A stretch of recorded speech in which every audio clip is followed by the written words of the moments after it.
Visit Pokemon Card Market and buy Pokemon cards from base set up to latest evolution set with best prices, secured system and easy handling.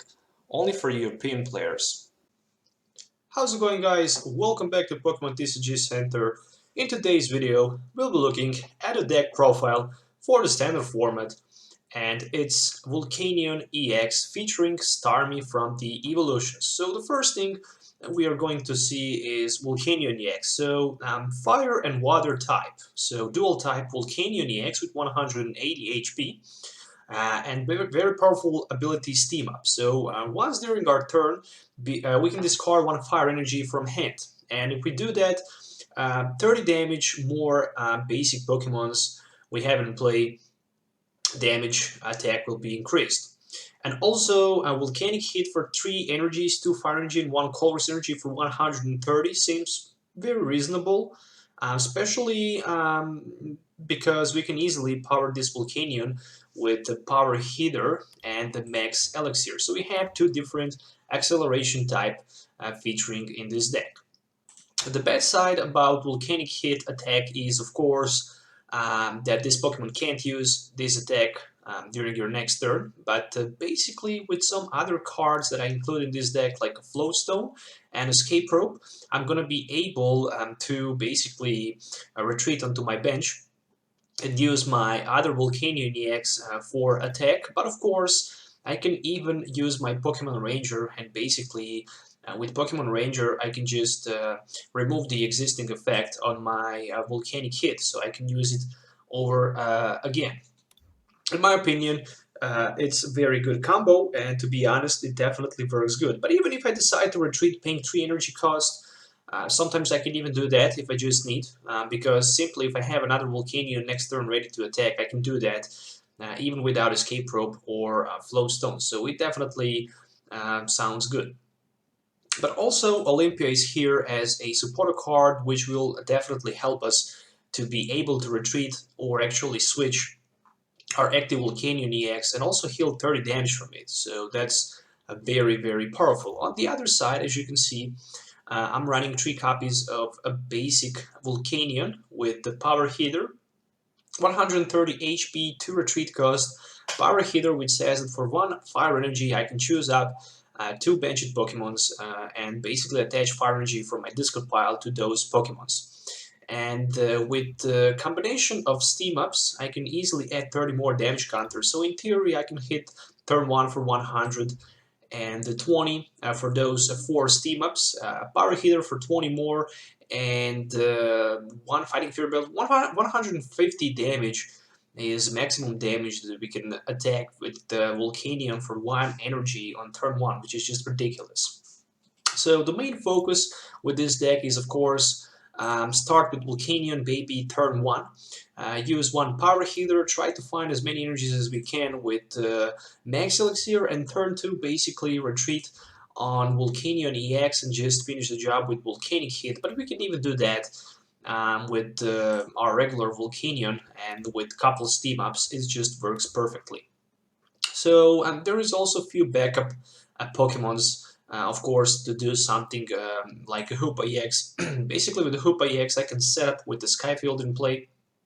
I can basically grab up to 3 EX Pokemon from my deck and put them into my hand, so I can easily set up my Volcanions.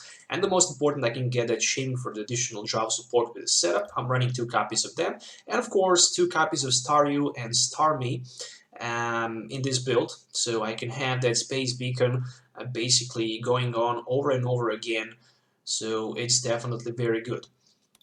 So 14 Pokemons, 35 trainer cards, and 11 energies. So from the item cards and trainer cards, I'm running 1 copy of Escape Rope. So basically each player will switch his or her active Pokemon with one of his or her benched Pokemon, which is very good because I can get rid of my existing effect on that Volcanion hit. And the most important thing is I can also force my opponent maybe to retreat his non-EX active Pokemon to 1 EX Pokemon, so I can actually strike for 2 prize knockouts, which is always good.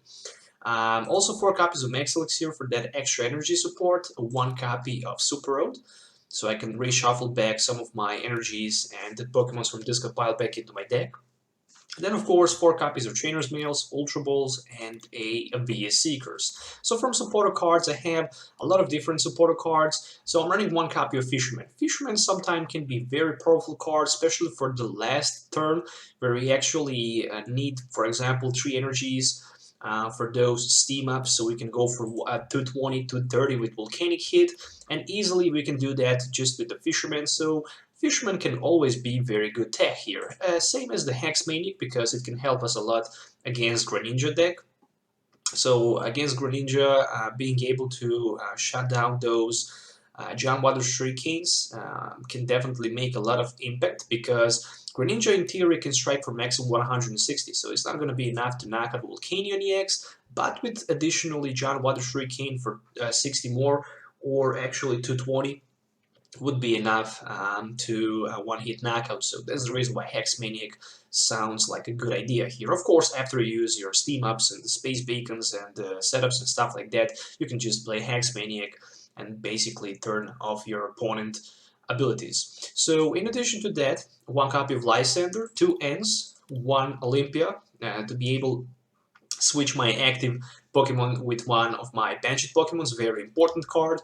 1 copy of Pokemon Ranger, as I also mentioned earlier, but of course Ranger can help us a lot against Resistance Blizzard, it can help us a lot against Jolteon, Flash Ray, so you never know when you can use Pokemon Ranger. Also expect for that Volcanic hit. And of course, from Stadium card, I decided to go with 2 copies of Skyfield, because I'm running 4 Volcanions, I'm running Hoopa, so I really want to set up with 4 Volcanions, maybe even 3 Volcanions, 1 Volcanion, Baby, 1 Starmie on the bench, and basically discard the rest when my opponent decides to discard my Skyfield, like a Hoopa and the Shaymin. From the tool cards, as you can see right here, very interesting tool pick. 1 XP share. So probably a lot of you should ask yourself, why 1 copy of XP share? I really like the idea of the XP share, because when I get knocked out, for example with my Volcanion-EX, and I have other Volcanion with 1 energy on the bench, and XP share, I can move 1 energy from a knocked out active Volcanion-EX to the benched one, and then I can just attach 1 energy from my hand, and I'm ready to go for another 130, which is definitely good. In some situations that XP share will just make a difference for the victory. And of course later with the Starmie and the Space Beacon, I can just easily grab 2 fire energies for 2 extra steam ups, so I can easily add 60 more damage and go for 190, which will be enough for the 1-hit knockout. Every EX except for the Whaler, of course, without the Fighting Fury Belt. Also 2 copies of Fighting Fury Belt for 10 extra HP, for 10 extra damage and 40 extra HP. 1 copy of Flowstone, of course, and 11 fire energies. So basically this is my version of the Volcanion-EX that I decide to build. You can also make a couple more adjustments here, just if you don't feel that this version actually works for you. For example, we can always cut 1 copy of Staryu and 1 copy of Starmie, so we can have 2 extra cards to add. So we can actually add, for example, 1 more fire energy, and we still have 1 more space, for example, for 1 extra, either way, a Floatstone or Escape Rope. But I would definitely recommend, in that case, adding 1 more Escape Rope, because Escape Rope should make a lot of sense, especially against those Friday Night Eviltals, because against Friday Night Eviltal you might not gonna be able to retreat, but being able to use Escape Rope and force your opponent to remove his Pokemon, but also being able for yourself to retreat on the bench can be very important. On the other side, if you feel that you're not going to be helped with Hex Maniac, for example, you can also discard, for example, Hex Maniac in addition to add maybe 1 more Fighting Fury Belt. The same thing can actually goes for Fisherman. You can also cut Fisherman in addition maybe for extra Flowstone, or maybe just 4th Volcanion, so you can be 100% sure that you'll start with the Volcanion turn 1. But it's up to you, and of course up to your local meta game.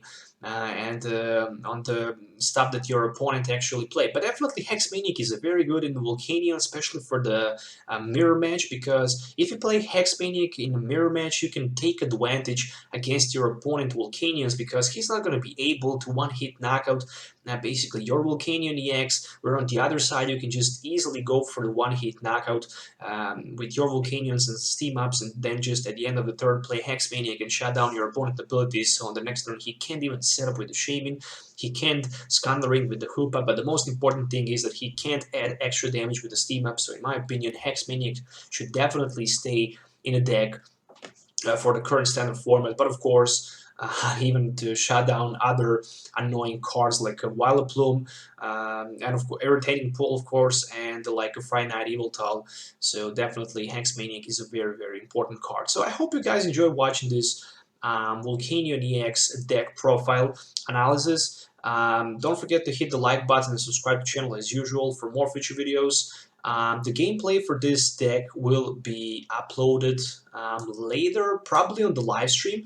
So I will definitely test this deck on the live stream. So it's more better to test the deck on the live stream than actually play against random guys on the ladder mode, because when I play live stream, I play like 2 or 3 hours with the same deck, so you can actually have more footage and more deck analyze and more different decks to see how this deck works against a lot of different decks than just against maybe one random deck. So stay tuned for that. Have a nice day, and see you in the next video. So goodbye.